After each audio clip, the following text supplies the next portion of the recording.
Hey, it's Jordan with TYT Network. I'm here in beautiful Chicago, Illinois, summer day. I got the skyline here behind me, and a wonderful guy that I've interviewed before, but first time I've met you in person. Shaun, New York Daily News columnist, focus on a lot of things, criminal justice, race issues, police reform, and have been all over the campaign. Yeah. Totally open that you've supported Bernie Sanders. And we've done past interviews kind of on the David versus Goliath, which is kind of the independent media mindset within corporate media. Yeah. I wanted to ask you first, because we're both relative novices in terms of, I've been a journalist for a while, but being on the campaign trail, this is one of your first campaigns that you're covering for a big outlet like the Daily News. What have you thought of media coverage, not just about how it's been towards Bernie, but in general, whether it's been critical enough, cynical enough, capital J journalism enough? I'm pretty disgusted, actually. You know, we're getting these leaked documents in that you and I both have tried to confirm if they're real or not, and the DNC refuses to say these documents that a hacker got from the DNC. The DNC refuses to say whether or not they're real. And in those documents, the DNC is talking about how they will use the mainstream media to kind of plant their stories. And they use a phrase that I never heard before. They said, let's do it without any fingerprints. In other words, let's have mainstream journalists speak for us, but let's make it so that the general public has no idea. And what I love about the Young Turks, and even what I've tried to do, is to say, no, here is exactly how I feel. I support Bernie, campaign for Bernie, and so when we speak about these issues, just know that. But the mainstream media has completely denied that they have any bias, that they have any preference. And so when they report stories, not just about Bernie, but about the entire campaign, they do it as if they have no ulterior motive, that it's not for ratings, that it's not because they want a particular candidate to make it. And so in a lot of ways, I feel like the mainstream media helped get Donald Trump nominated and certainly helped push Hillary as far as she's gotten. And these documents make it such that it's not a conspiracy theory, but their own documents say, let's privately work with the media to get our campaign message out. And so this is a year ago, after Bernie Sanders announced, right, from a supposedly neutral body that's not supposed to have a horse in the race. Right. That's essentially, they also use the term muddy the waters when it comes to her email issues, financial donations, all that. And other than UI and a couple other outlets, CNN, MS, haven't touched it. Yeah, that phrase, let's muddy the waters. And what they said is, let's muddy the waters about her integrity, about her ethics. And I think in any other campaign cycle, these types of documents, I think, would have really crushed a campaign. And I think the time has changed where with social media, things move so quickly that people aren't really paying the price for their mistakes. And so, like, Donald Trump has done things that should have disqualified him from even being the nominee. Like, I felt like right out of the gate that he said stuff, and my mind was exploding at what he was saying.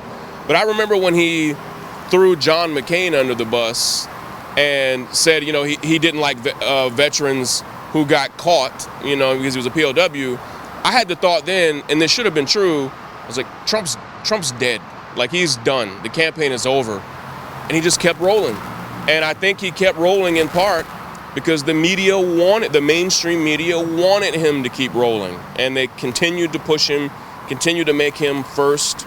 And all of his opponents, we're talking about sitting governors, senators, like establishment politicians, they struggled in part because they couldn't get any momentum against him in the press. When you talk about any of these mainstream networks or even newspapers, they are deeply analytical. They study ratings and sales, and they understand. And so I saw Donald tweet something a few days ago about how all of the ratings have gone up for all of these networks for the first time ever and first time in a decade. And he was like, that's because of me. And he's right. He knows, and I know, and all of us know, all the studies show that he's gotten a disproportionate amount of coverage. Some people have like done the math on it. It's billions and billions of dollars worth of constant news coverage where... And that's not even adding digital. That's just TV. Right, that's just television. And so it would be almost impossible for any candidate to rise up against him in that primary. And so it's the media. I mean, I think for decades, we will look back on this campaign and question how Donald Trump got this far and question how little the media did when they should have to really seriously question all of these candidates, Hillary included. And even like the fact that Bernie had tens of thousands of people come out to rallies all over the country, but it almost never made the news, was preposterous. They gave the numbers for Bernie, how many people went to his rallies. You never heard how many people went to Hillary Clinton rallies. Right. Never. Right. One more on the media. I kind of think also, you know, a lot of people talk about one of the problems in government is lack of diversity. Got a lot of old white men, pretty wealthy. You know, more women coming about, not a lot of African Americans, Latinos. But you look at the anchors at these mainstream networks. No disrespect to their stories coming up. I'm sure some of them might have come from lesser means. But right now, Chris Matthews lives in a very nice house. Anderson Cooper, and on we go. Morning Joe. They're pretty much removed from what real working class people are dealing with. Do you think there's an element outside of just the ratings that they follow a horse race because that's really the only thing they're exposed to? Yeah, oh man, it's a great thought. I agree with that completely, that you end up with people in the media who are kind of wealthy and comfortable with their day-to-day lives, and the stories end up kind of representing that. And so, like you said, they may have come from something very different, but I think even the success of the Young Turks and other independent media outlets show that people are starting to say, like, this doesn't represent me. This news is not told from a perspective that's familiar to me. And I think it's a great point that just the economic disconnect from certainly media personalities, but also media executives, that it was in some ways against, they felt, their own self-interest to give Bernie the coverage that he deserved, because I'm sure if we polled them, they felt like, one, they had deep relationships with the Clinton campaign, long-standing relationships, and so Bernie comes in as this outsider. But not just that, but Bernie's policies aren't as popular with the wealthy as they are with working class people. But working class people aren't the ones driving the news, and so it's problematic. And I'm thankful, though, that technology allows some democracy in how we do news, that we could get a camera and a mic and set up and put it on YouTube tonight, and that we can blast it on Facebook, and it doesn't have to be approved by anybody. It's just what we do. And so technology, I hope, is an equalizer. And even for me, there are things that I write that sometimes get filtered out by my editors, and then I get to still use Twitter and Facebook to say the things that don't make our paper. And social media allows us to say the things, like even over the past few days, you and I have tagged mainstream news outlets and said, hey, are you going to cover this or what? Are you going to cover this leak? Are you going to confirm if these documents are real? And then we just see this deafening silence.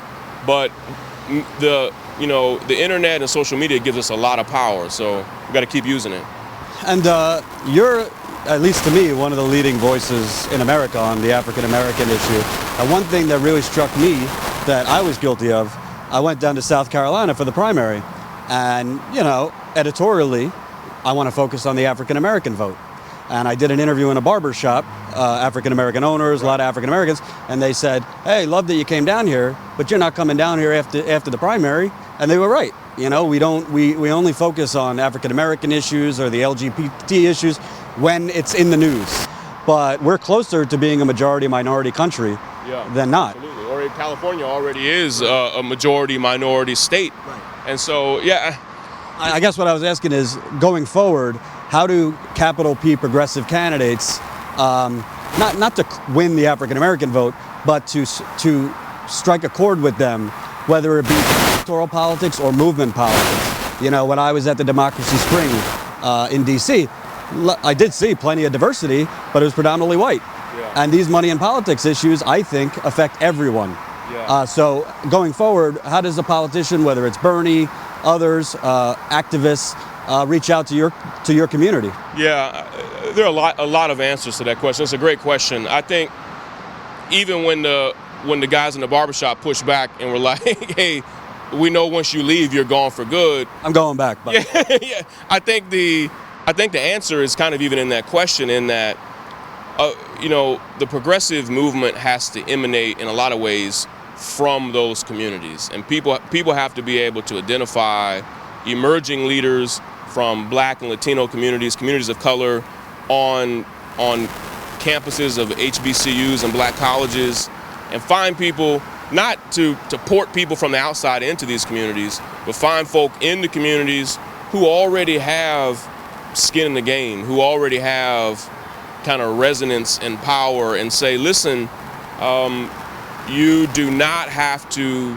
be beholden to the Democratic Party, where they sell you the moon every 4 years and promise you everything that they could ever give, when you know they're going to disappear again. And the Clintons and others have gotten really good at that. And I think that kind of familiarity that the Clintons had resonated with older generations of people who frankly, and I told you this before, were so terrified of Donald Trump that to them, I talked to Black folk all over the country who told me they preferred Bernie, but they just didn't know if he could beat Trump. And part of that was the media. Yeah, even though every poll, we saw it and we quoted them, every poll said, no, Bernie, not only will he beat Trump, he'll beat him better than Hillary will. But in Black communities and communities of color, I heard it over and over and over again. I really prefer Bernie. I prefer his politics. I like him a whole lot, but I just don't think, he could beat Trump. And so that message was sold to them in a way that they really believed that. And I think one of the things that I've tried to be sensitive is that a lot of communities of color, immigrant communities, Muslim communities are not just bothered by Trump, but terrified at the possibility at what could happen if he was elected. And I think a lot of people voted with that in mind. And those of us who've become insiders, like, I supported Bernie because I felt like he was the best to beat Trump. I thought he was the best contrast to Trump. But I said all that to say that people in communities of color need better information from the right sources.